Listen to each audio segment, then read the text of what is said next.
Ja, då var vi tillbaka på den här sidan som jag och Kalle var sugna på att köra. Vi struntade ju det då på grund av hög lavinfara. Och idag litar jag på snön, så jag måste testa den här sidan. Det lutar ju faktiskt nästan 40 grader ut för här, så det blir sportligt. Åh shit, här lutar det på.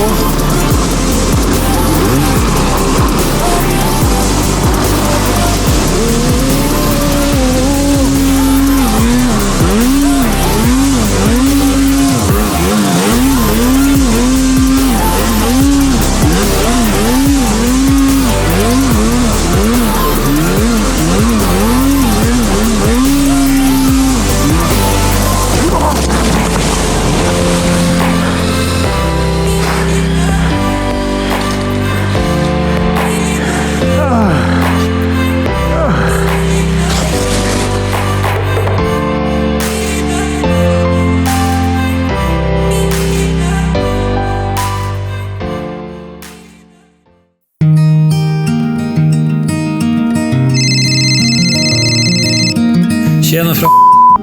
Tja Martin. Hur gick det med det där uppdraget du skulle utföra? Har det gått bra? Är åkarna redo? Jo, det gick bra. Det vart ju, vi höll ju en lavinkurs för dem som du önskade. Och det var ju enligt mig det sista de här behövde för att få kunna kalla sig friåkare på riktigt. Ja, jag ser fram emot att lära mig mest. Det är väl det här att ha ett tänk och ha en rutin. Sen när du är ute och kör, att du har ett visst tänk och sådär. Det har man på ett visst sätt nu också, men nu blir det blir bra att få reflektera med andra och sen få lära sig lite mer om terrängen och hur man ska läsa av naturen.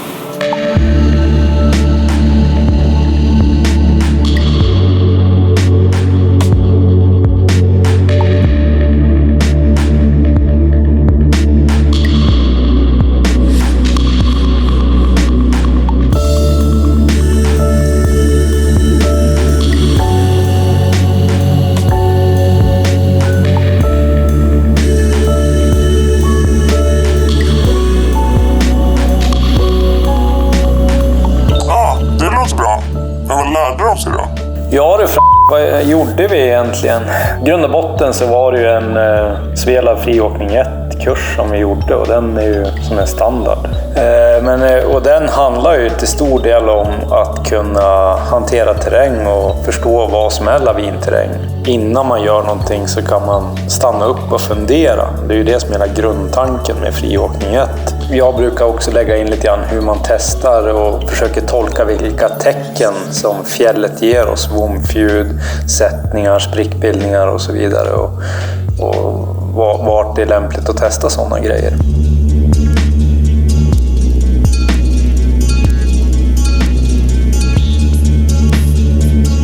Vilka risker man utsätter sig för när man tar terräng, innan man åker upp för en fjällsida.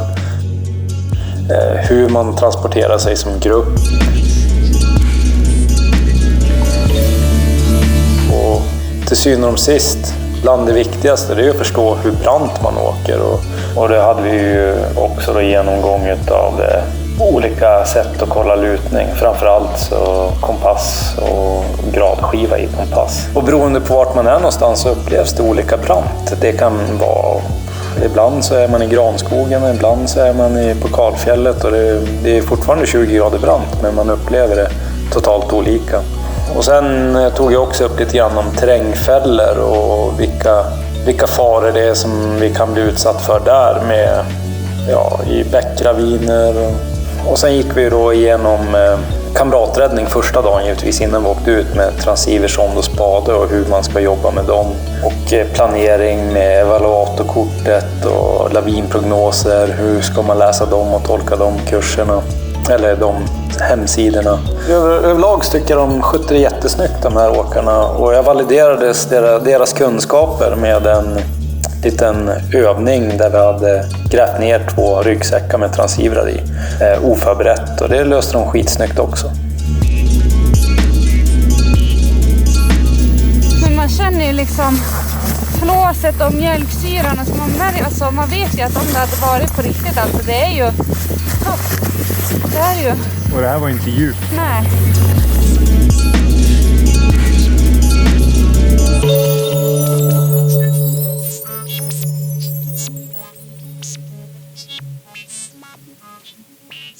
Bra jobbat. Nu är åkarna redo för kommande uppdrag.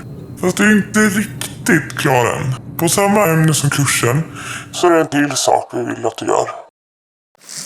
Så här skulle det varit då i lavin. Under 2 meter med snö. Nu ser vi lite ljus här. Djupt begravd. Det vart så här. Kolsvarta.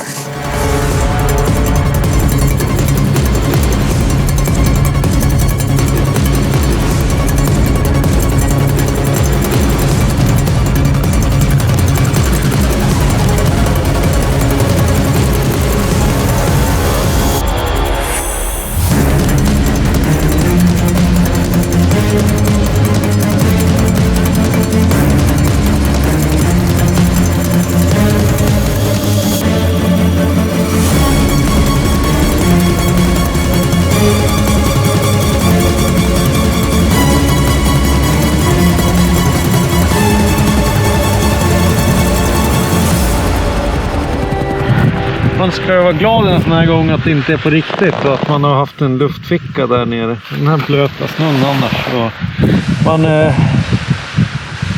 Ja, fy fan. Jag vill aldrig hamna i en lavin. Det är ett som säkert. Det är sunt att testa.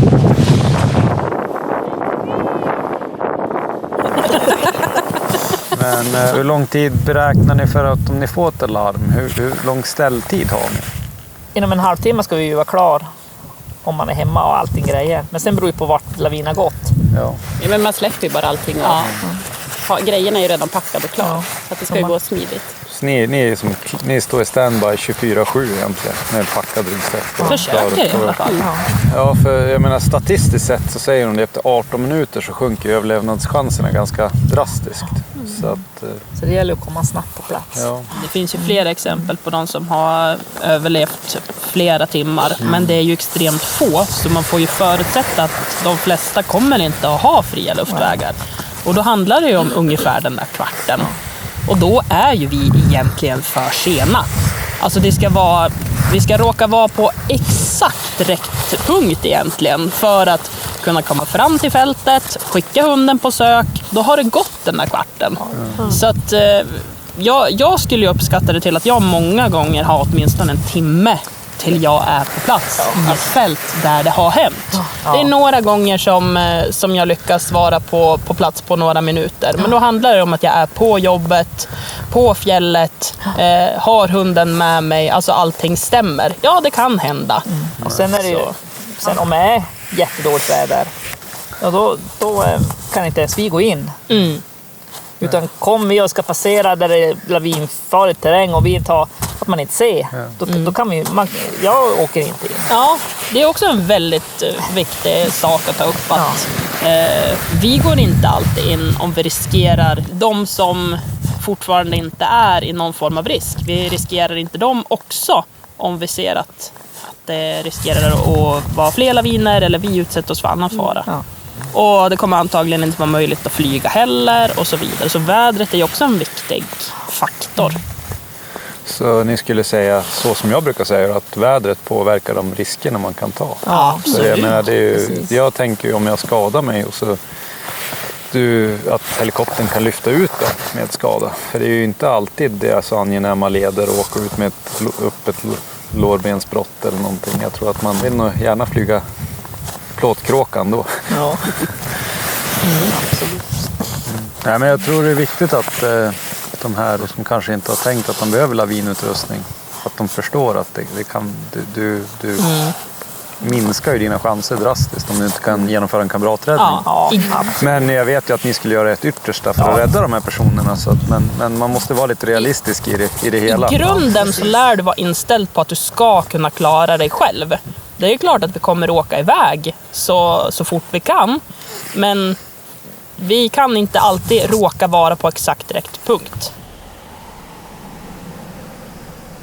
Alltså den här kursen var över förväntan. Alltså det jag hade framför mig, det var att vi skulle sitta och titta på en PowerPoint och liksom vara inne när vi gjorde den här kursen. Men så var ju inte fallet. Vi var ju som liksom ute på fjället och gick igenom det liksom utomhus.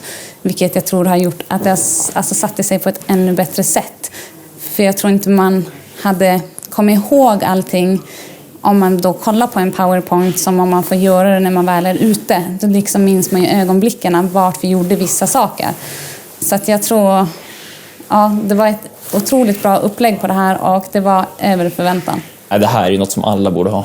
Och nu känner jag verkligen att det behövs, den här kunskapen.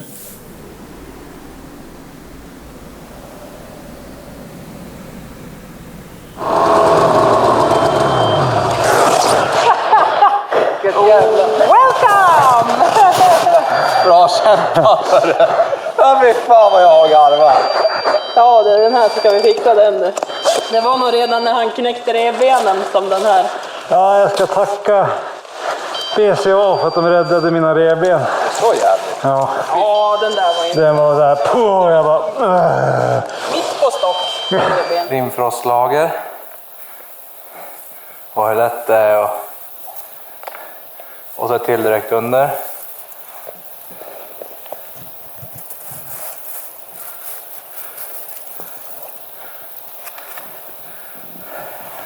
Bra.